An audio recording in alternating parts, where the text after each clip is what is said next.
कृष्ण राधे राधे। कैसे हो आप लोग। आज सुनते हैं उपछठ की कहानी। भादव मास की छठी को उपछठ कहते हैं। एमपी यूपी में हरछठ कहते हैं, कई जगह उपछठ मनाते हैं। उपछठ का त्यौहार राजस्थान में बड़े धूमधाम से मनाया जाता है।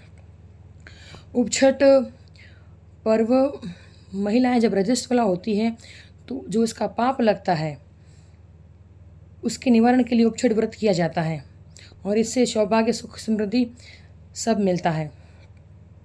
कहते हैं अपन जब स्त्री रजस्वला रहती है तब उनको 3 दिन तक किसी चीज़ को छूना नहीं चाहिए। फिर भी कहते हैं कि कुछ न कुछ छींटे लग ही जाते हैं। उसके निवारण के लिए उपछठ का व्रत किया जाता है। रजस्वला होने पर औरतों को किसी को 3 दिन के लिए छूना नहीं चाहिए और वैज्ञानिक तौर पे कहा जाए तो 3 दिन क्वारंटाइन रहना चाहिए। विज्ञान के अनुसार मासिक धर्म में 3 दिन औरतों के हाथ में एक तरह का पूजन रहता है। जिस भी चीज़ को छूती है उस चीज़ में पूजन के बराबर नुकसान रहता है। एग्जाम्पल के लिए अगर फूल को छूती हैं तो फूल मुरझा जाएगा, इसलिए और औरतों का शरीर बहुत दर्द से गुजरता है 3 दिन, तो उनको 3 दिन आराम की भी ज़रूरत रहती है। कहते हैं कि तीन दिन निकल जाने के बाद ही औरतों को किसी को छूना चाहिए। चौथे दिन औरत को नहा के फिर खाना बनाना चाहिए और भगवान की पूजा पाठ 7 दिन में करनी चाहिए। इसलिए विशेषकर औरतों को यह ध्यान रखना चाहिए कि मासिक धर्म में औरतें किसी भी चीज़ को ना छुएं, सिर्फ आराम करें और क्वारंटाइन होकर रहें। और इस 3 दिन में औरतों का ख्याल बहुत अच्छे से रखना चाहिए, क्योंकि जो वो दर्द सहन करती है वो असहनीय होता है। अपन सुनते हैं उपछठ की कहानी। एक गांव में एक साहूकार रहता है। तो उसके 5 पुत्र थे, एक पुत्री थी। एक दिन पुत्री को बहुत प्यार करते थे, सब भाई बहन अच्छे से रहते थे।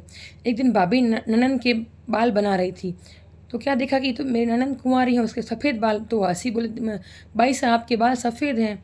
तो इतने में पीछे एक बैल खड़ा था तो वो ज़ोर ज़ोर से हंसा। तो भाभी ने पूछा तू हंस क्यों हो रहा है। बोला अभी तो इसके कर्म में बहुत कुछ लिखा है। तो ननंद उठी तो बोले मेरे कर्म में क्या लिखा है। बोले इसका विवाह नीच जाति के इंसान से होगा। तो ननंद जिद पे आ गई। भाई भाभीियों को बोला कि मुझे चलो और मुझे जिंदा ही जला दो आप लोग। सब ने गाँव वालों ने बहुत समझाया कि ऐसा नहीं होता। बोले नहीं, मुझे नीच घर में शादी करनी ही नहीं है। मैं नीच घर में शादी, जब मैं जिंदा ही नहीं बचूंगी तो मैं शादी कहाँ से करूँगी नीच घर में। तुम लोग मुझे जिंदा ही जला दो। बहुत हट करने पर आखिर भाई भाभी माने और उसको जाके जैसे ही जिंदा जलाए उसको आग लगाई और आंधी तूफान तेज से आए। इतने ज़ोर से आंधी तूफान आए कि सब अपनी जान बचाकर भागे। और वो जो ननन जल रही थी वो आधी जली और बारिश आने से बुझ गई और वो तूफान के कारण नदी के अंदर बह गई। अब वो नदी में बह गई, ना तो डूब रही थी ना वो तैर रही थी, बीच में फंस हुई थी। इतने में वहाँ से एक इंसान जा रहा था तो उसने बोला भाई मुझे बचाओ। तो उस इंसान ने बोला भाई कहेगी तो नहीं बचाऊंगा, अगर मेरी घरवाली बनेगी तो बचाऊंगा, मुझसे शादी करेगी तो। मरता क्या नहीं करता। वो इतनी जल रही थी कि क्या करूँ। तो बोले ठीक है मैं तेरे से शादी कर लूँगी। उसे मालूम नहीं था कि ये लड़का कौन है। वो उसे बचा के लाया, उसका इलाज किया, अच्छे से ठीक किया, उससे शादी कर ली। वो नीच जाति का व्यक्ति था, मारवाड़ी में थोरी कहते हैं, एकदम नीची से नीची जाति का व्यक्ति था। शादी हो गई। अब वो लड़की मायके आए ना, मायके वाले उससे बुलाए, बोले इसने नीच जात में शादी कर ली। बैल का कहा सही हो गया। अब वो उसको कोई नहीं बुलाता। वो गांव से बाहर, जो नीची जाति के लोग गांव से बाहर रहते थे पहले, वो बाहर रहती गांव से। अब क्या हुआ, एक दिन उसकी भाभी ने उपछठ का उद्यापन किया। तो सब ने बोला कि उपछठ का उद्यापन ननंद को खाना खिलाए बिना फलेगा नहीं। तो भाभी बोली ननंद को कैसे बुलाऊं, वो तो इतनी नीच घर में ब्याही है, उसको तो अपन छूते ही नहीं है। तो किसी ने राय दी कि घर के पीछे वाले साइड में उसको बुला देना, खाना खिला देना, ऊपर से उसको जो भी देना हो दक्षिणा दे देना और फिर रवाना पीछे से कर देना। बोली ये भी ठीक है। तो उसने ननंद को पीछे से रास्ते से बुलाया।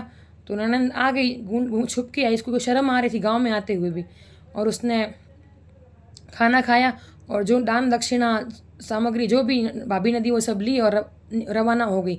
जैसे ही वो बाहर निकले तो पीछे से जिस थाली में उसने खाना खाया था वो थाली सोने की बन गई और जो वहाँ से निकली वो पैर एकदम कुमकुम के हो गए। तो उपछठ माता भाभी पे प्रसन्न हुई कि उसका उद्यापन ननंद के खाना खाने से फल गया। तो बाहर बैल खड़ा था, फिर हंसा बैल।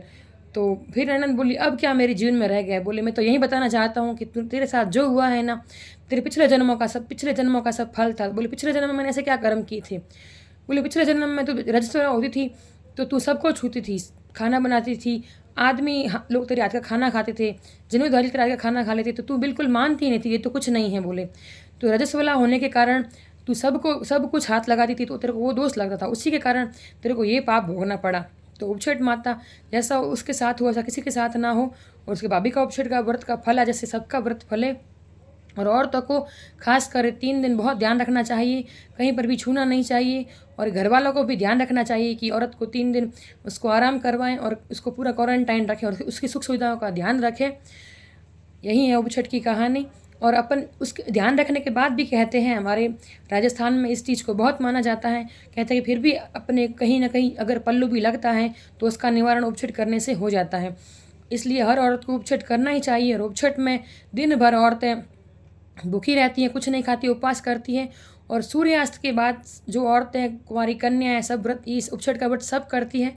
तो सूर्यास्त के बाद सब लोग नहाती हैं और कोरे कपड़े पहनती है और बाल खुले रखती है, और नहाने के बाद वो किसी को भी नहीं छूती, और फिर सब मंदिर जाती है।